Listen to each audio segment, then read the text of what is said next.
మన దేశంలో పెళ్లికి ముందు కార్యం అంటే అదో వింత. నేటి తరం యువత ఇంట్లో వాళ్లకి తెలియకుండా పెళ్లికి ముందే ఎక్కువ శాతం అన్ని కానించేస్తున్నారు. కాని ఆ ప్రాంతంలో తల్లిదండ్రులే దగ్గరుండి మరీ పెళ్లికి ముందు కార్యానికి ముందుకు పంపుతున్నారు. కంబోడియాలోని రతనగిరి ప్రాంతానికి చెందిన క్రేవుంగ్ అనే తెగవారు ప్రపంచంలోనే వింతైన ఆచారాలను పాటిస్తున్నారు. ఆ తెగలో ఉండే అమ్మాయిలకు 13 నుంచే పూర్తిగా స్వేచ్ఛ ఇస్తారు. ఇది ఇలాంటి స్వేచ్ఛ కాదు. మనం దీని గురించి మునుపెన్నడూ విని ఉండము. ఆ తెగవాళ్లు అమ్మాయికి 13 నుంచి 15 రాగానే వాళ్లకి ఒక గుడిసె వేస్తారు. అందులో వారు ఒక్కరే ఉండాలి.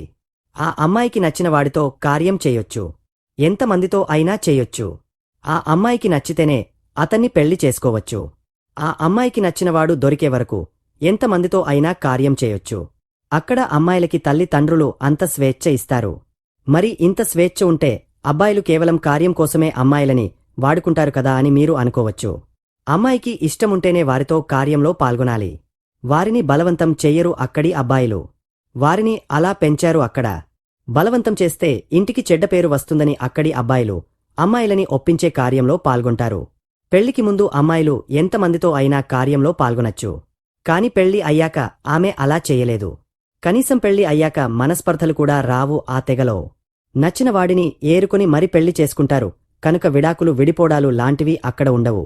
అమ్మాయిలకు బాహ్య ప్రపంచం, బ్రతుకుదెరువు, సామాజిక అంశాలు, జింపుచిక్కంపైన అవగాహన కోసమే ఈ పద్ధతి పాటిస్తామని అక్కడ నివసించే వాళ్లు తెలిపారు. ఇది అక్కడి సంప్రదాయం. ఇది తరతరాల నుండి కొనసాగుతుంది. అక్కడ అత్యాచార కేసులు నమోదు అవ్వలేదు. ఎవరినీ బలవంతం చేసిన కేసులు కూడా నమోదు కాలేదు. అమ్మాయి నివసించే గుడిసెని లవ్ హట్స్ అంటారు.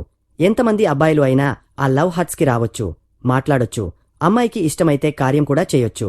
దీనిపైన మానవ హక్కుల సంఘం కోపంగా ఉంది. చిన్న వయస్సులోనే అమ్మాయిలు గర్భం దాల్చగల అవకాశం ఉన్నందున ఈ సంప్రదాయం మంచిది కాదని చెబుతున్నారు.